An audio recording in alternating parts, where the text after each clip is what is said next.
What's happening, my fellow geeks and geekettes? Welcome to a brand new episode of Chris's Custom Collectables. Now, today's custom collectible is probably one of the most biggest undertakings that has ever existed in custom collectible history. The sheer size and monstrosity of this piece is ridiculous. I have never seen anything like it, and honestly, I don't even know if I can make this work or if it will even turn out the way I want it to. This thing is just absolutely and utterly ridiculously huge. That's right, today we are going to be customizing and pimping out the Batman Universe's Batman figure. These come from Kmart and Target. You can also get Robin, Harley, the Joker. So they're pretty generic looking figures, but they actually have a lot of potential and have quite a lot of detail, especially Batman right here. So I'm really digging the look. It's a lot more of the modern look that we see in the comics today.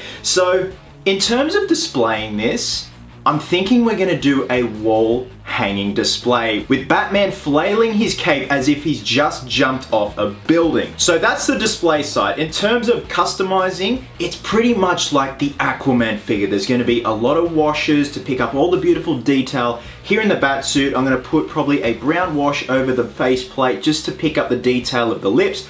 Obviously, we've got to get rid of this disgusting cape, and it just makes my blood run cold. I don't like that stuff. So I'm thinking a nice pleather cape, but not something that's in proportion with the suit. I'm thinking really big, gothic, almost like Spawn's cape, how it's just overly huge. That's what I want. I want this kind of action pose, like he's just jumped off a building. He will then be mounted onto a plaque. The plaque can then be mounted on a wall or hung onto a wall. Now, some of you guys with a really sharp eye are probably looking at the Robin display and thinking, hang on, there's now a belt and a neck seal. And that's true. I haven't done any work to them yet. I've just put them on display for now just to size them up and make sure everything looks good. Also, we got an eye mask. So these have come courtesy of my amazing friend Chris Robinson of GC5 Effects. So I will be doing a video completely on the whole thing, the history of the original costumes from Batman Forever and Batman and Robin, and what my next step is in completing this display. So back to the figure. Like I was saying, these retail for about 15 Australian dollars from either Kmart or Target, or as we like to call it, Target if you're a bit fancy.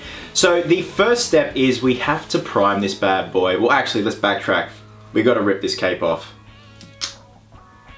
So the cape is gone. We have to now prime this bad boy, but because we want to be using the base color of this figure, we're going to be using a clear plastic primer from Dulux. This is the Duramax stuff. Love this stuff. Then after that, we're gonna be using some good old black shoe polish. Gonna be a bit of fun, guys. Good time to kill in the afternoon. I have to start work at 5 o'clock this afternoon, so here's hoping we can get it done. It's like a bit of a challenge. So with that being said, let's get to it.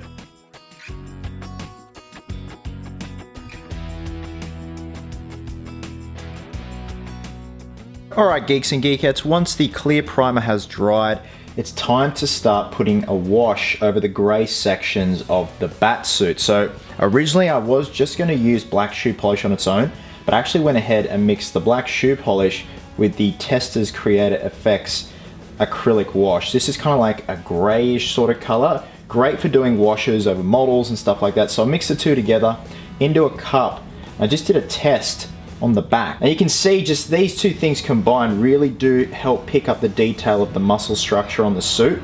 And it's gonna look even better on the hard edge pieces of the suit right here. So this was applied and then the excess was wiped off straight away. So that primer really helps it absorb quickly onto the suit. So it's just gonna be touch and go in terms of how I'm going to do this. I'm probably gonna apply it and then remove the excess straight away because I don't want to inhibit the look of the logo here, because usually I'd leave it on to dry and then remove the excess with a scour sponge, but doing so we do run the risk of scraping away this logo even though there is a primer. So like I said, we're going to apply it and then remove the excess straight away with some tissue.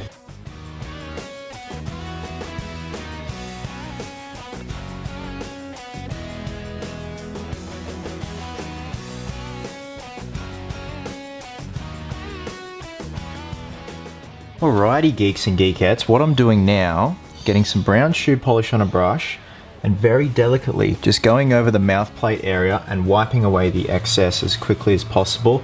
That way we're just gonna pick up the lip section and just give the mouth plate a bit more gruff.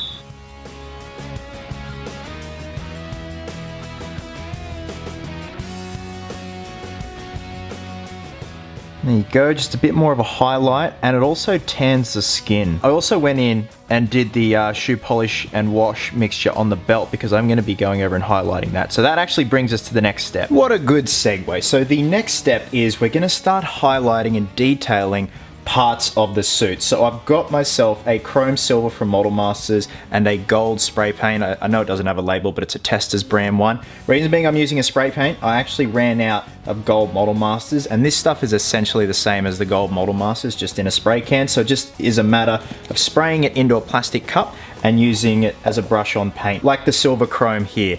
So in terms of detailing the suit, we've got little bolts here and there on the suit that I want to highlight with the silver, and I am going to do some gold highlights on the suit here. You see these shoulder pads here, the lines that run through. Also doing some a mixture of dry brushing and hand detailing on the boots and the gauntlets. Probably going to do the gauntlet fins a nice gold as well as on the back of the cowl. You can see right there, it's very much like the tactical cowl from Justice League in terms of the details on the back of the neck and the front. So I'm going to be highlighting them with either a gold or a silver. So this is a step you really want to take your time with because it's really going to bring that added level of detail to the suit, as well as dry brushing the gold on the utility belt as well.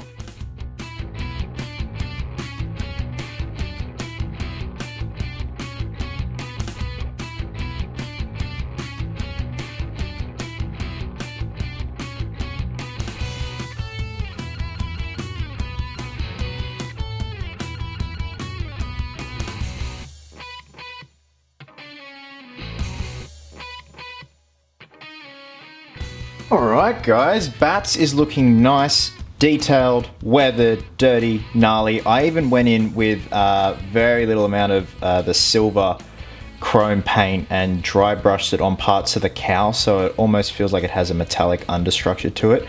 Also put some gold toe caps on his boots just as a throwback to our fallen comrade, that is the Bat Flex. So next step, just going to seal it up with the Preserve It. This is a matte spray because I just want to get rid of some of the sheen on the suit. It's just taking away from the detail. So very light mist all over the figure. And then we can move on to the cape. So that's going to involve, you know, gluing it around very carefully on this piece under the cowl here. So I probably will have to make a template around the cowl here, much like I did with the Jack specific Batfleck figures.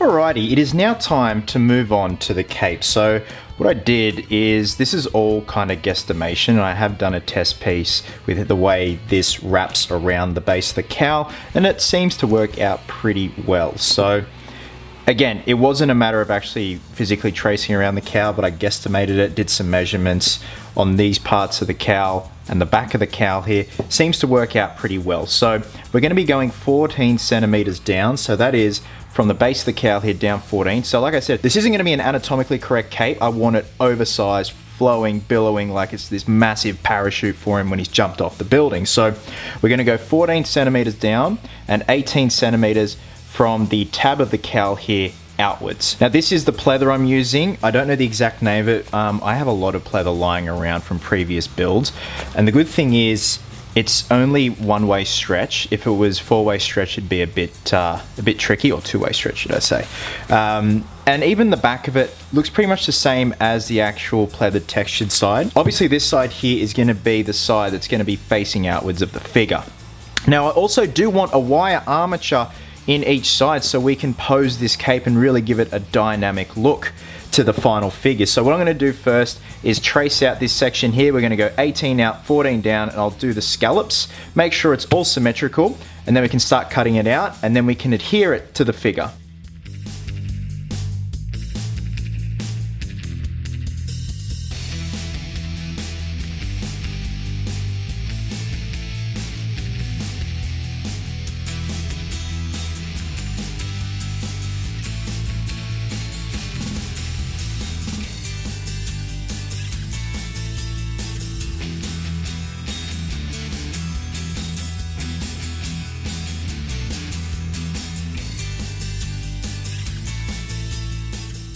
Alrighty, now that the cape has been fully cut out, it's time to glue down the wire armature on either side so we can pose this cape and really give it that nice dynamic action pose. So both pieces of wire have been sanded and cleaned with isopropyl alcohol, so the glue is going to adhere well to the wire and then transfer well onto the pleather itself. So it's just a matter of using some good old-fashioned cheapy super glue from Bunnings. This stuff works amazing. Dribble it all over the wire, smear off the excess, and then lay it down carefully. I'm then going to get some matte black spray from Rust-Oleum and then spray a very light mist over the inside of the cape just so it blends the wire back in.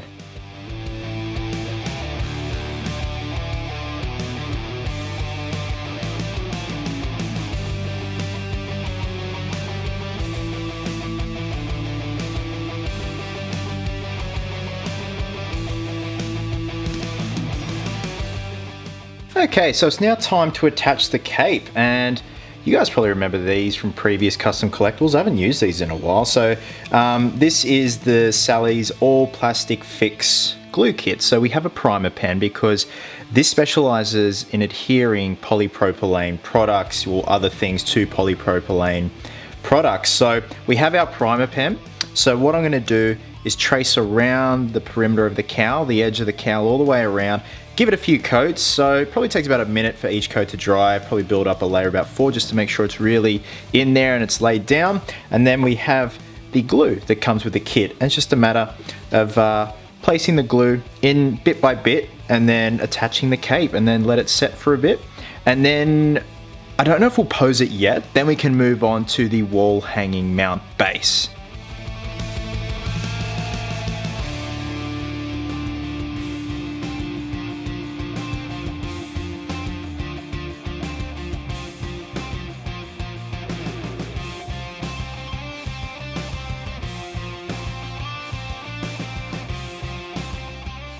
Okay, so overall very happy with how the cape has been mounted. So the way I'm going to do it is I'm actually going to roll it around the back into his hands and then I can mount the wire as I please, but we'll probably do that once the wall hanging base is done. Now, I actually attacked his legs with a paint stripper gun just so they were soft and malleable, and got the same primer pen and glue and glued his boots together just so it's more of a natural kind of jumping / gliding pose, as you can see right there. So pretty happy with how he's looking so far, Geeks and Geekettes. So I think we're going to move on to the wall hanging base, and then once that's completed we can start to mount things and pose things and call it a day. It is time to move on to the wall mount base. This is just a standard plaque I picked up from Bunnings. It's actually supposed to be kind of a hanger kind of thing. It comes with the little hooks you see here, like for keys and stuff like that, and it's got the mounts on there. Now I've gone ahead and drawn up my brick pattern, so I want this to be a building side. So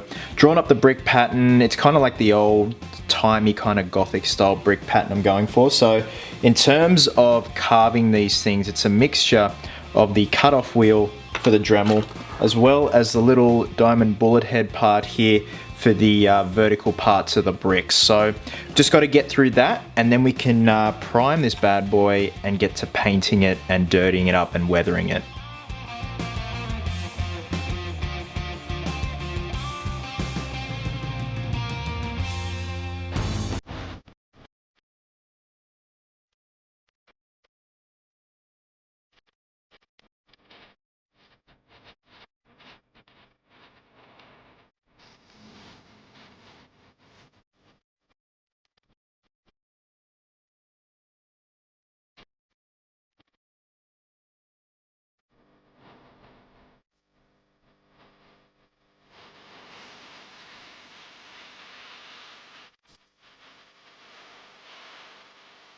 Now, it wouldn't be a custom collectible with some good old-fashioned driveway dirt, Geeks and Geekettes, just really smooshing it into all the fine detail of the brick pattern. Very happy with how this has turned out. It's time to do some detailing and some little homages. So, with this diamond stencil, what do you think I'm going to be doing? So, I'm going to pop this on an angle here, and what I'm going to do the middle diamond here red and these two black, but I'm going to stipple it on like it's been graffitied on from Miss Quinn.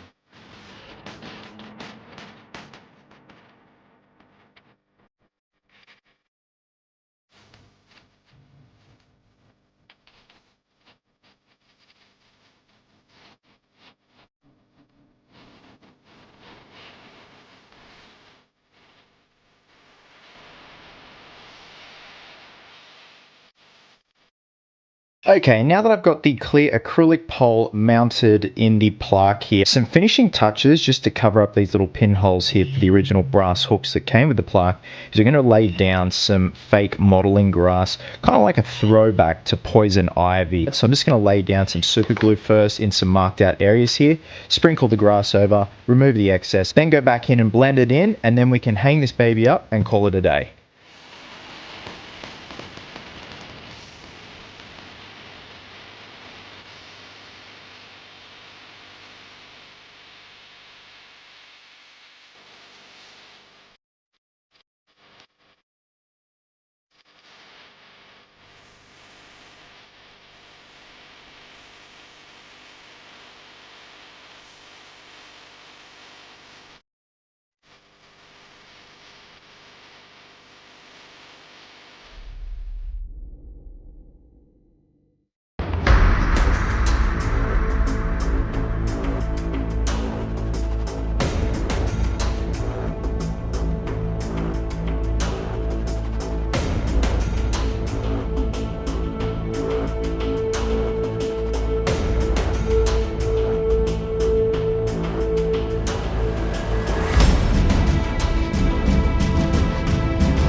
So thanks very much for watching, guys. Very, very happy with the end result of this piece. Just wanted to go for something different. Now, if you guys are wondering why I use the adhesive tape on the back, it was purely just to display this piece against the whiteboard backing. Of course, there are the screw hole mounts in the back of the plaque, which you can definitely use. Guys, thank you so much, as always, for watching. Wherever you are in the world, have yourselves a cracker of a day. Hope you're well, hope you're happy, be merry, be silly, and until next time, geeks, please always remember, cosplayers do it best.